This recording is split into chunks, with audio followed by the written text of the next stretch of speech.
Hello, Leo, and welcome to your January 2025 tarot card reading. Really quick before we get started, if you are interested in booking a one-on-one with me, I will put the information on how to do that in the description box in the comment thread down below. So let's go ahead and get started here with an oracle card, Leo. What is it that you need to know for the beginning of the new year? Okay, we have the Hades card, which is of course associated with the underworld, which tells me that there is a deeper current kind of pushing everything forward, maybe at a rate that I'm not going to say you're not ready for, but it might be a bit challenging how quickly things are progressing, or how quickly the desire comes in and hits you in the face. It feels like something has been brewing for a long time, and this may be a month of activation or initiation. It is Capricorn season, and it's a 6th house transit for you. And I feel like 6th house is really like, let's get it done. But this whole desire to get something done there's something deeper underlaying everything. And that's what's driving everything forward. And that's why I think maybe you're feeling this pressure to hurry or to I don't know, it's like to speed it up, if you will. Like, let's get it on the road. Let's go. Feeling a little bit of impatience coming through with Leo. Maybe it's because you're fed up with a specific circumstance in your life. Okay, we have a new start is coming. That's probably why. Maybe you're just absolutely 100% ready for this new start. You're ready for things to begin. You're ready for things to initiate. You're ready for all things to be brand new.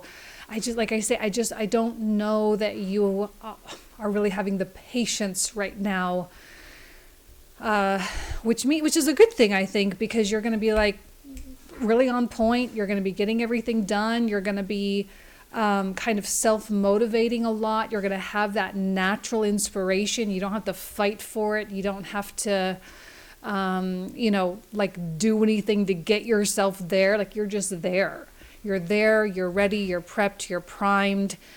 It's really not about preparation at this point. It's about activation for you. Okay?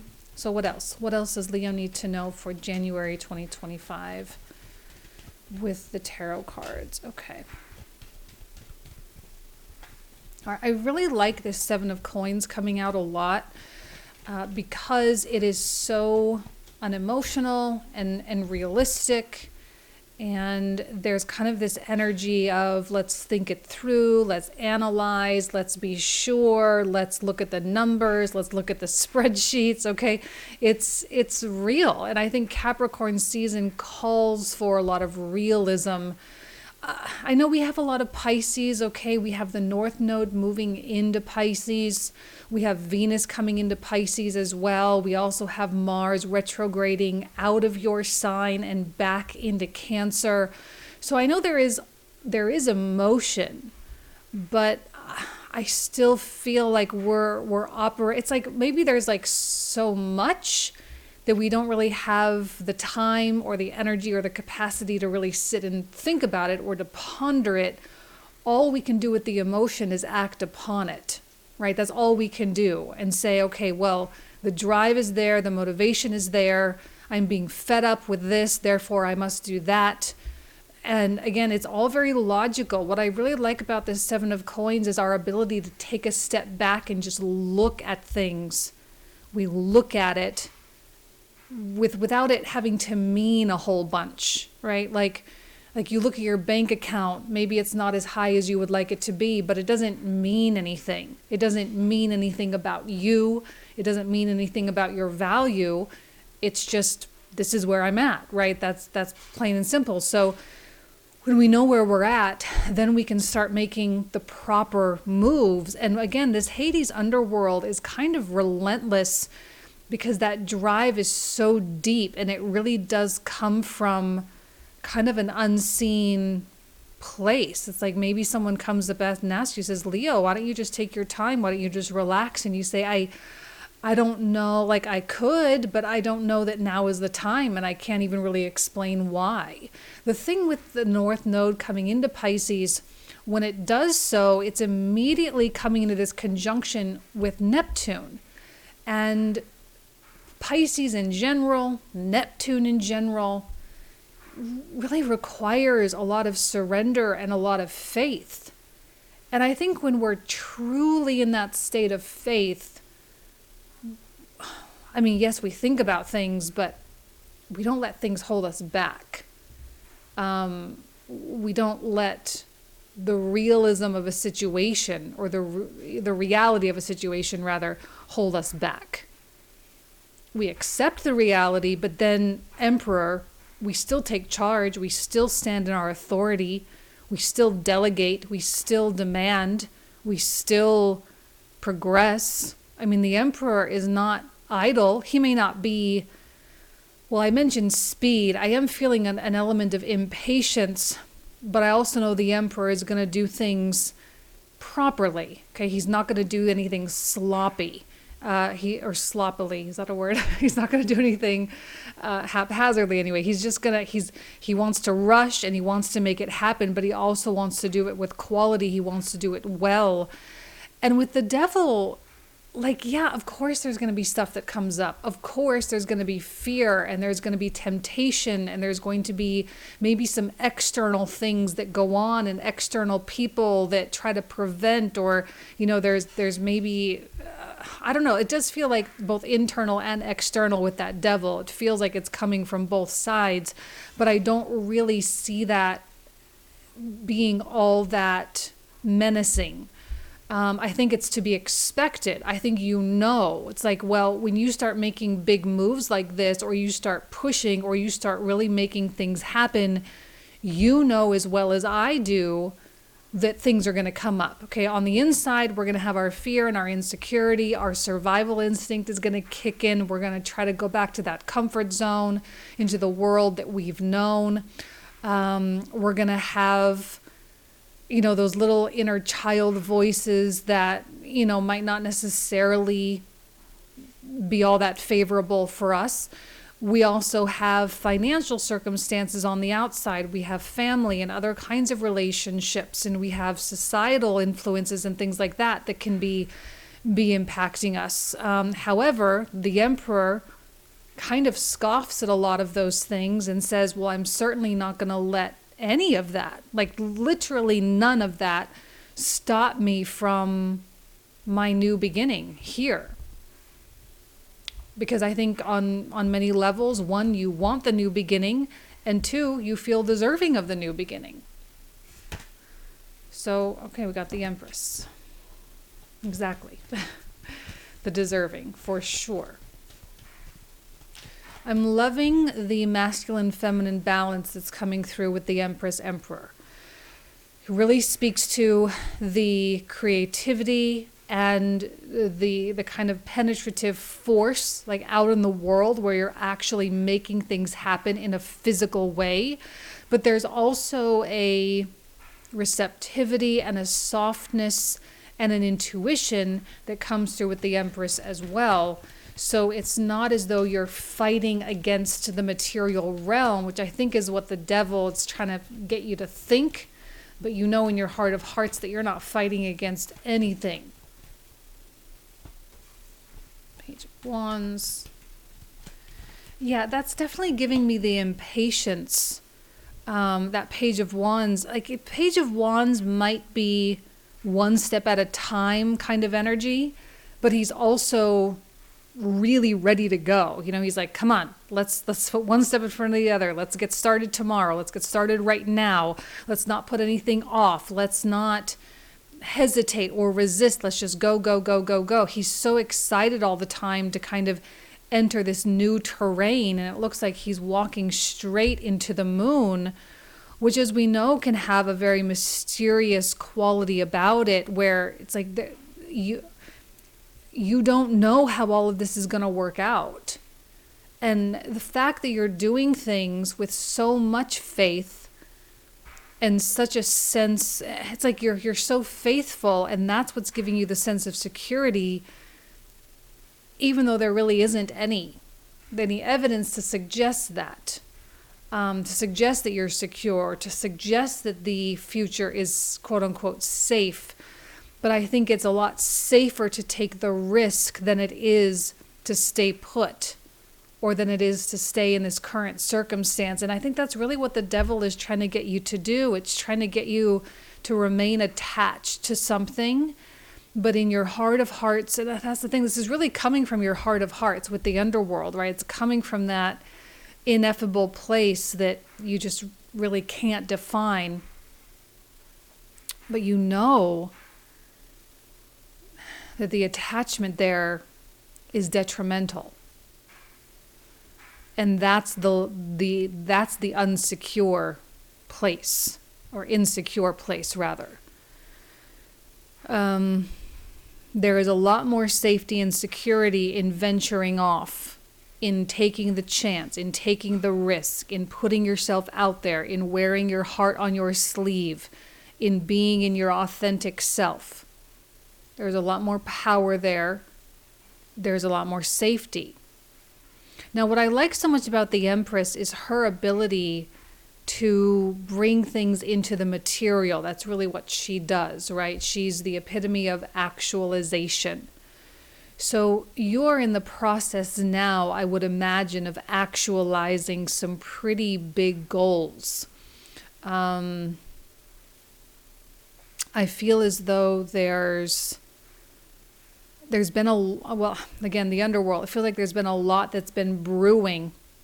Either you've been thinking about it for a long time, you've been talking about it for a long time, you've been writing and journaling and setting intentions and acting towards it, whatever. But I feel like this is the month, beginning of the year, where you say, kind of throw your hands up and say, enough is enough. Let's actually do this. Let's do this and make this happen.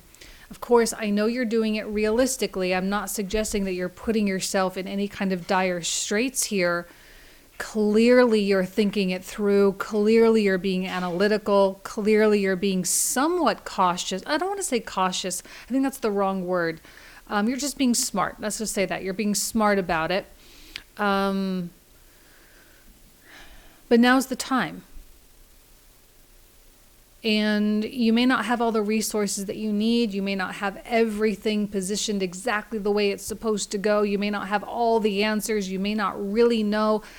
And that is okay. I think with the moon card, we just have to be okay with operating within the question marks. We have to be okay with operating within the question marks, and we have to be okay with proceeding in spite of them.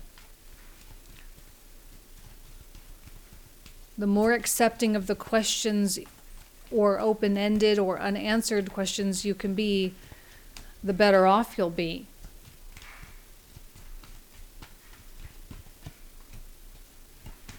There is nothing in this reading to suggest that you are unsafe. Okay? Now, the Three of Swords, let's talk about this for a minute, because this Piscean energy that's coming online real strong and will continue to be there for a while.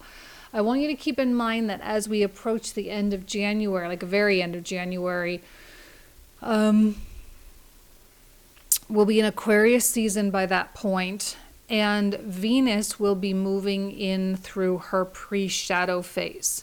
So Mars will be preparing to station direct, which he'll do in not quite yet, in March, but or February, March. He'll kind of start turning around at that point.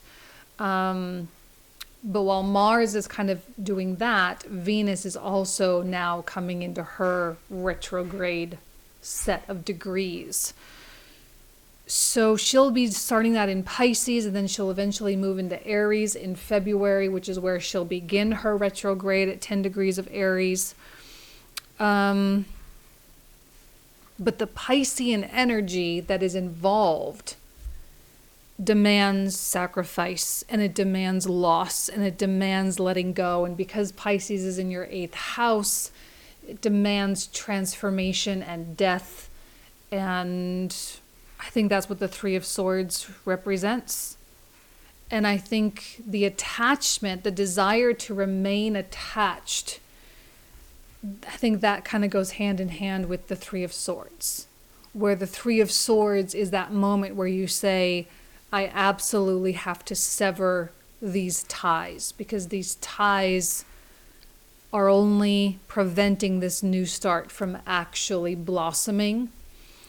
I have to move to that new place and let go of my old place, right? I have to let go of this job and start my business. I have to let go of this relationship so that I can fall in love with someone who's much better for me. I have to let go of this secure job so that I can follow my dream. And that hurts, because it does require massive adjustment. And I see the adjustment here with the Six of Coins. But the Six of Coins, there's always this like promise that says what goes out will come back in. So yeah, there might be an initial loss. There may be initial disappointment, but it will guaranteed come back. Probably not right away, but it will come back. And one of the themes that's been really emerging throughout my 2025 like private readings, and I wasn't planning for this, I didn't really foresee this, but like time and time again, it really feels like 2025 is the year of what I'm calling repositioning. And you'll probably hear me say this all throughout the year. If you're in my Soul Seekers group, we're going to talk all about it.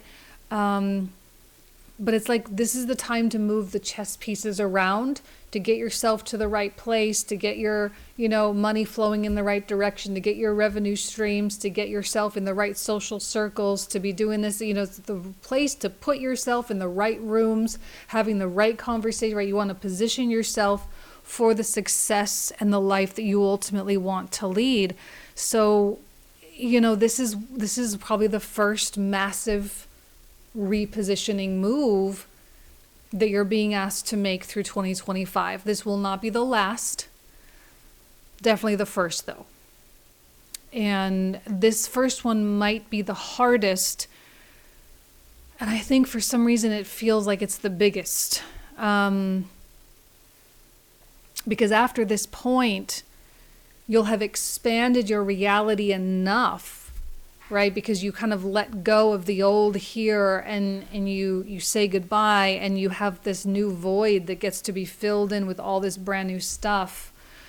So you let go, you open yourself up, and you realize, wow, what a blessing. And I see that with the star. Okay, there's definitely that Three of Swords is nothing but a realignment mechanism. And I think it's just kind of the price that we need to pay for the life that we want to have, or for the person that we want to become. And it's worth the price. It's worth it does feel a little disappointing, because I'm wondering if there's not something happening a little prematurely that you weren't necessarily planning for. But it's time. Again, I think things are being sped up right now. And I think it's okay. It's being sped up, but you're motivated for that speed.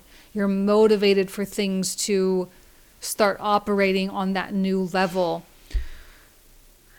There's a lot of hope and a lot of healing down here with the star. So as we enter Aquarius season, and of course this is the card of Aquarius, near the end of January we come into Aquarius on the 19th.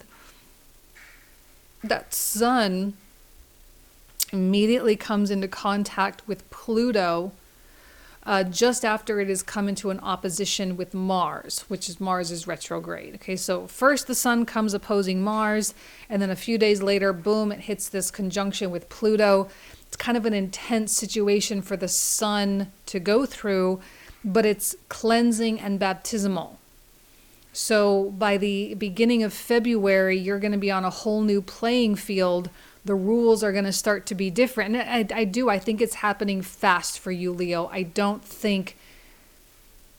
just don't think you want things to happen slowly, if I'm being honest with you. I don't know that, I think you've been preparing for this long enough. You've been manifesting this long enough. Now it's time for you to just embrace it and say, okay, now it's mine, and now I claim it, and now I'm going to live it, and now I'm going to be it. Okay? All right. we're going to pull out the clarifiers. We're going to open up all these cards. Okay, so we're going to pull out 3 cards per card, so a total of 27. We're going to talk for another 25 to 30 minutes about all of these cards in the comprehensive reading. So if you want to join, you are more than welcome. I will put the link in the description box in the comment thread down below. So let's go ahead and take a look at this Seven of Coins, 2 of Swords, another Emperor card. Really would not waste a lot of time on indecisiveness. Total waste of time. There aren't really any bad decisions at this point. 3 of Cups. 8 of Coins. Another Star card. I love that. King of Swords. 3 of Coins and 7 of Wands. Definitely feeling the adversarial energy there for sure. Could be another person with that King of Swords. I don't think that's you, Leo. We have the World. 2 of Wands. Beautiful. Card of Wishes coming true. Strength. 7 of Cups, the Tower. Love the Tower. 7 of Swords. Knight of Cups and Page of Coins. 4 of Swords. Wheel of Fortune and 9 of Coins. Beautiful. 9 of Cups and 9 of Coins. Love to see that. Judgment. 6 of Swords. Beautiful. Really beautiful clarifiers for that 3 of Swords. Makes me a lot less nervous about it. Page of Swords. Knight of Swords. And Ace of Coins. Amazing. All right, Leo. This is where we're going to pick up in the comprehensive. So if you want to join, you are more than welcome. Thank you so much. Have a great January, and I'll talk to you soon.